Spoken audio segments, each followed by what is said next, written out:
Hello friends, एक बार फिर से स्वागत है आपका। तो आज का वीडियो बहुत इंटरेस्टिंग होने वाला है और उम्मीद करती हूँ आपको सारी टिप्स बहुत ही अच्छी लगेगी। तो देर ना करते हुए वीडियो शुरू करते हैं। हमारे घर में काफ़ी सारे ऐसे मेटल की चूड़ियाँ रहती है जो यूं ही पड़ी रहती है, जिनका हम उपयोग नहीं करते।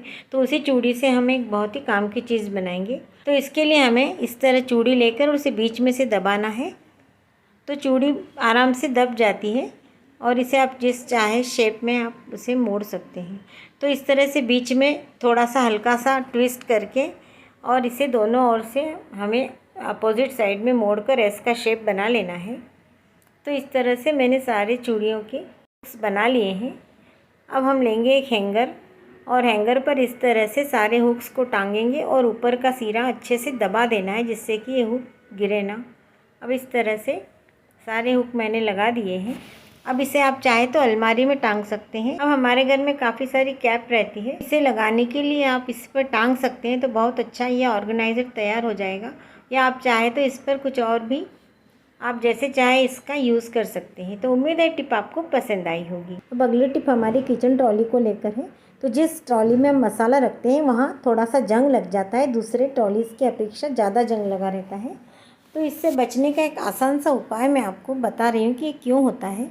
तो सबसे पहले हमें क्या करना है कि इसे हमें कपड़े से साफ़ कर लेना है और इस पर तेल का हाथ लगा लेना है, तेल लगा लेना है, जिससे कि फिर से इसमें जंग ना लगे। जंग लगने का कारण हम इसमें नमक रख देते हैं, तो नमक के कारण इसमें नमी आ जाती है और हमारी ट्रॉली में जंग लग के वो ख़राब होने लगती है। तो आपको सबसे पहले यदि नमक रखा है तो उसमें से नमक को हटा दीजिए, तो आपकी प्रॉब्लम को। अब कई बार जब हम नींबू काटते हैं तो हमें सिर्फ आधे नींबू की आवश्यकता होती है और आधा नींबू हम काट कर ढककर फ्रिज में रख देते हैं, लेकिन वह नींबू ख़राब हो जाता है। तो इसके लिए एक बहुत अच्छा ट्रिक मैं आपको बता रही हूँ। इसके लिए हमें क्या करना है, हम जिस भी कटोरी में नींबू रखने वाले हैं उसमें थोड़ा सा नमक पहले डाल दीजिए और उस पर उल्टा नींबू करके उसे अच्छी तरह से नींबू लगा लीजिए और अब ढककर और फ्रिज में रख दीजिए, तो आपका नींबू लंबे समय तक ख़राब नहीं होगा। तो उम्मीद है टिप आपको पसंद है। अगली टिप हमारी मटके को लेकर है। तो जब भी हम मटका निकालते हैं, चाहे पिछले साल का हो या नया, तो उसमें हमें कपड़े से अच्छी तरह से धो लेना है। उसे हाथ से नहीं धोना चाहिए मटका, जिससे कि उसके पोर्स बंद हो जाते हैं और पानी हमें ठंडा नहीं मिलता। तो इसके लिए हमें सबसे पहले कपड़े से 3-4 पानी से इसे अच्छे से धो लें। तो इसके बाद हमें मटके में नमक डालना है। तो 1 चम्मच नमक डालेंगे हम। तो नमक डालने से 2 काम होंगे, एक तो इसके बैक्टीरिया ख़त्म हो जाएंगे और दूसरा इसमें पानी ठंडा होने में काफ़ी मदद मिलेगी। तो हमें नमक डालना और थोड़ा सा पानी डालकर और इस तरह से हमें मटके को गोल गोल घुमाकर चारों ओर पानी को फैला लेना है, जिससे कि नमक वाला पानी पूरे मटके में लग जाए। अब इसके बाद इसमें सादे पानी से इसे हम वॉश कर लेंगे। अब हमें नया मटका है तो रात भर भर के रखना होगा और उसके बाद उस पानी को फेंक देंगे और दूसरे दिन से हमारा पानी भरेंगे पीने का और उसे हम यूज़ करना चालू करेंगे। चलते हैं अगले टिप की ओर। कई बार हमारे पास इस तरह से सर्फ का बड़ा सा पैकेट रहता है, जिसमें कि 4-5 किलो वॉशिंग पाउडर रहता है। तो हम डब्बे में निकालते हैं और काफ़ी सारा उसमें बचा रहता है। तो उसे बंद करने का एक काफ़ी अच्छा जुगाड़ मैं आपको दिखा रही हूँ। तो इसके लिए हमें बॉटल के ऊपर ही हिस्से को काट लेना है और उसे इस तरह से पैकेट के अंदर डालकर और लाइटर या मोमबत्ती की सहायता से चिपका ले और हाथ से दबाने पर वो अच्छे से चिपक जाता है। के बाद साइड का हिस्सा ये कट बड़ा है थोड़ा सा, तो इसको चिपकाने के लिए मैं चिमटे का सहारा लेती हूँ। तो चिमटे को हल्का सा गर्म करके और इसे अच्छे से दबा देना है। तो अब बैग अच्छे से चिपक गई है और अब बिल्कुल भी सर्फ इसमें से गिरेगा नहीं।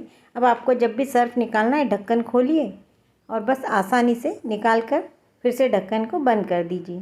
तो उम्मीद है टिप आपको ज़रूर पसंद आई। अब इसका चम्मच काफ़ी बड़ा है और डिब्बे में आसानी से आ नहीं रहा है, तो इसके लिए हमें चम्मच को उल्टा करके और सर्फ में रखना है, तो वो आसानी से सर्फ में चला जाएगा। तो उम्मीद है टिप आपको पसंद आई होगी।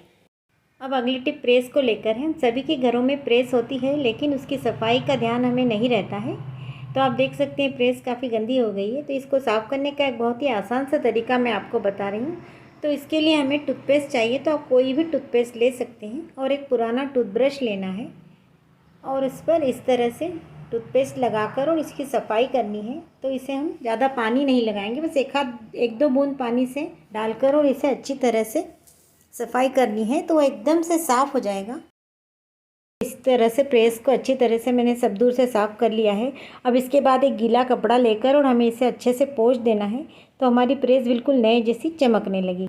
तो अगली टिप हमारी बहुत मज़ेदार है। अभी बच्चों की छुट्टियां चल रही है, तो इस तरह से उनके कोई टेडी बेयर आदि की जो आँखें रहती है उसको हम बनाना सीखेंगे। तो घर में पड़ी चीज़ों से इसे बड़ी आसानी से बनाया जा सकता है। तो इस तरह गोलियों के रैपर रहते हैं, तो आपको जो भी शेप और साइज़ चाहिए आँख का, उस तरह से आप गोली का रैपर ले सकते हैं। एल्यूमिनियम फॉइल जो रहती है वो निकाल लेनी है और इस तरह से हमें इसका शेप कट कर लेना है। तो इस तरह से ये भाग हमने कट कर लिया है। अब हमें लेना है काली मिर्च। तो हम काली मिर्च रखेंगे और इसके ऊपर एक वाइट पेपर के ऊपर हम काली मिर्च रखेंगे और काली मिर्च के ऊपर अब इसमें हमें थोड़ा सा फेविकॉल लगाकर और पेपर पर अच्छी तरह से चिपका देना है। तो ये बहुत अच्छे से चिपक जाएगा। तो इस तरह से हम आईज़ बना सकते हैं अलग अलग शेप। अब आप पेपर को काट लीजिए और आप काटने के बाद आप देख सकते हैं प्यारी सी आंखें तैयार है। आप इसे बच्चों के किसी खिलौने में या फिर कोई पपेट आदि बनाकर दे दीजिए और उस पर ये आँख लगा दीजिए, तो बच्चों को खेलने में बड़ा ही मज़ा आएगा। तो उम्मीद है टिप आपको ज़रूर पसंद आई होगी। पसंद करने पर एक लाइक ज़रूर कर दीजिएगा।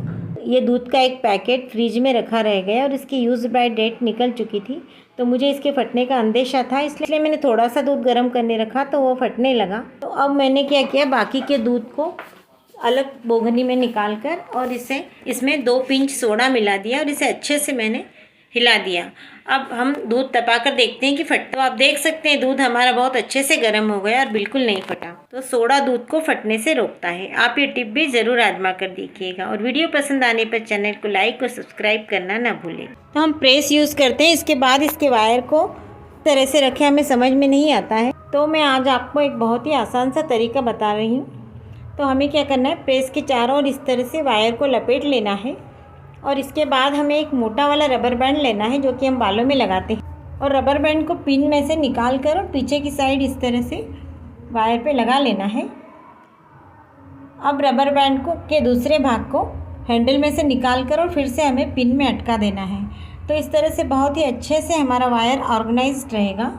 तो उम्मीद है टिप आपको ज़रूर पसंद आई होगी। अब चलते हैं अगले टिप की ओर। तो इस तरह की तेल की जो बोतल रहती है, ढक्कन काफ़ी लूज़ होता है और इसमें से तेल गिरता रहता है। तो इसका एक बहुत ही आसान सा तरीका मैं आपको बताती हूँ। तो हमें रबर बैंड लेना है, हमें तो 4-5 रबर बैंड ले लें। उसके बाद इसे इस तरह से ढक्कन के नीचे की साइड पे लगाना है। तो इस तरह से आप देख लें, जब तक कि ढक्कन हमारा टाइट ना हो उतने रबर बैंड हमें लगा लेने हैं। अब आप देख सकते हैं कि ढक्कन बहुत अच्छे से लग रहा है और ज़रा भी तेल नहीं गिरेगा। आप इसे कहीं भी ले जा सकते हैं।